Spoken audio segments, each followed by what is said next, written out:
వేదిక మీద ఉన్న పెద్దలు,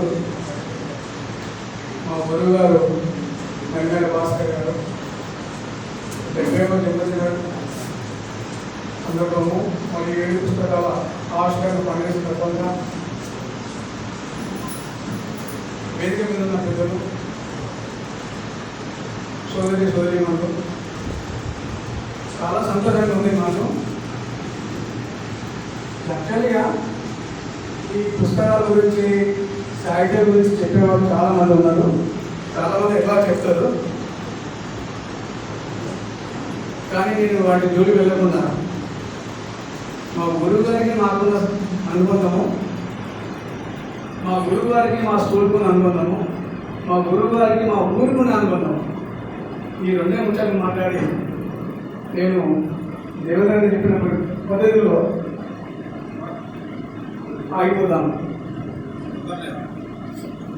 అయితే సారు ఫస్ట్ అపార్ట్మెంట్ మా ఊరే. అప్పటి కరీంనగర్ ఉమ్మడి జిల్లా, ఇప్పుడు పెద్దపల్లి జిల్లా అన్నది ఓదాలకొండ. సార్ హెచ్డికి వచ్చాడు. అప్పుడు వచ్చిన వాతావరణంలో మా స్కూల్ వాతావరణంలో వాళ్ళకు బీభత్సకరమైన పరిస్థితులు ఉండేది. బీభత్సకరం అంటే మరేం లేదు, ఉపాధ్యాయుడికి పాఠశాలకు, ఉపాధ్యాయుడికి విద్యార్థులు ఉన్న అనుబంధము చాలా అస్తవ్యస్తంగా ఉండేది.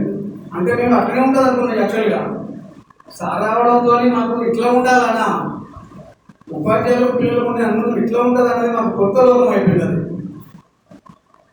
మాకే కాదు, మా స్కూల్ వాతావరణం మొత్తానికి, మా ఊరు మొత్తానికి, వాతావరణం మొత్తానికి కూడా ఒక ట్రెమెండస్ చేంజెస్. అసలు అనుకోని మార్పులది. సార్ కొత్తగా వచ్చారంటే సార్ వయసు బహుశా 19 ఏళ్ళు, 20 వయసు బహుశా 23 ఏళ్ళు ఉండొచ్చు. కానీ కాకలు తిరిగిన ఉపాధ్యాయులు, హెడ్ మాస్టర్లు, ఊరు వాళ్ళు చాలా మందిలో ఈ పిల్లాడు ఏంది, సింపుల్గా ఉన్నాడు, పక్కన ఉన్నాడు, ఇదంతా ఉన్నాడు, అంత ఉన్నాడు అనుకున్నారు. కానీ ఆ నిబద్ధత ఏదైతే ఉందో, ఆ కమిట్మెంట్ ఏది ఉందో, నిజంగా మనుషులకి చాలా మంది జనాలకి ఇవాళ ఏమంటారంటే చెప్పేదానికి చేసేదానికి ఆచరణ లోపము, ఆ సమన్వయ లోపము, గ్యాప్ కూర్చొని ఉండడం వల్లనే ఇంకా తేడా వస్తుంది. చెప్పేవాళ్ళు నలుగురికి ఆదర్శంగా ఉంటూ ఏం చెప్తున్నాడో, జీవితంలో ఏం ఆచరిస్తున్నాడో ఆ గ్యాప్ని ఎంత తగ్గించుకుంటే మనిషి విలువ అంత ఎత్తుగా, అంత పైగా, అంత ఉన్నతీకరంగా 10 మందితో గుర్తింపు, సమాజంలో గుర్తింపు ఉంటుంది. అది నిజానికి రాబోయే తరాలకు చాలా రకం ఉంటుంది.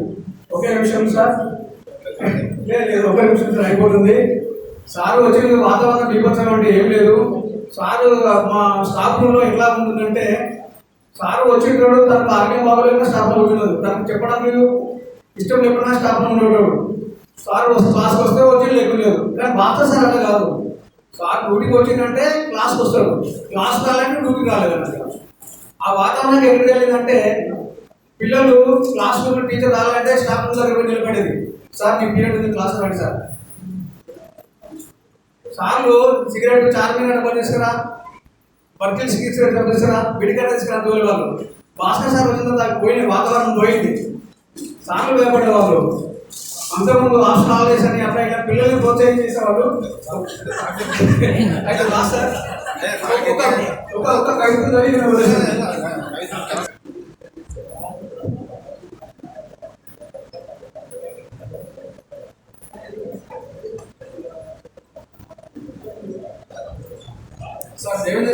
మొక్కుల్ని చీల్చుకుంటున్నా ఒడ్డుపడైపోయేది. మీ గొంతు సవరించుకుంటూ పాఠాల పనులు మీడుతుంటే అనుసరించే చరణాలమయ్యే వాళ్ళం. మీ ప్రతి అక్షరం మా అంతర్జాతరాలను స్పృశించి మమ్మల్ని పున్నమి నక్షత్రాల్లో నిలబెట్టేది. పారవశ్యమైన ప్రకృతి తిరిగా తరగతి గదంతా కాసేపు నిశ్శబ్ద సముద్రమయ్యేది. అంతలోనే కోటి ప్రశ్నలు అలలు. కళల సాకారానికై కార్యనిర్వహణమయ్యే వాళ్ళం. సాగర మదనంలో అమృతం పుట్టింది లేదో కానీ మాస్టారు మా క్లాస్ రూమ్ జ్ఞాన సముద్రంలో, జ్ఞాన మదనంలో జీవ పరిణామాల మూలాల్ని, సామాజిక నేపథ్యాల్ని సాధించి శోధించే ప్రయోగశాలి. ఒక మేఘం గర్జించి వర్షించాక పెరటి మొక్కల్లోని పూరేగుల బిందువుల మా ముఖాలు పులకరించి పుప్పటి రేణువులయ్యేవి. తన్మయత్వంతో తలుపుమనేవి. అదే విచిత్రము కానీ మాస్టారు ఎన్ని కళాశాలలో లెక్చర్లు విన్నా ఆనాటి స్కూల్ పాఠాల మా గుండెను అతుకోలేకపోతున్నాయి. జీవన సంఘర్షణ నడుమ తాయిమాయతున్నాం. మార్కెట్ల మహాత్మల మనసు పొగసుకుని అర్థమవుతుంది. బతుకు చక్రంలో జీవితం అదలాపుతలమై రెక్కలు అల్లాడుతుంటుంది. విద్యార్థులు బోధి విషయం స్కూల్లోకి వచ్చింది. మాస్టారు మళ్ళీ పాఠం చెప్పరు, మట్టి మనుషుల జాడ చెప్పరు, అల్లరిత మూలాలు మర్మ ఇచ్చి చెప్పరు. ఈ పాట ఇది సార్లు అంగీకరిస్తూ రాశాను. చివరిగా మా మిస్సెస్ మిత్రం కలిసి ఆ గ్రౌండ్ తీసుకున్నాము. ఎందుకు చెప్తాను మా మిస్సెస్ చూసానంటే మా పెళ్లి పెద్ద దండలు మార్పించి 30 ఏళ్ళ కింద వెళ్ళేసరికి ఇక్కడ నిల్చున్నాము. మేడం మా సాగిత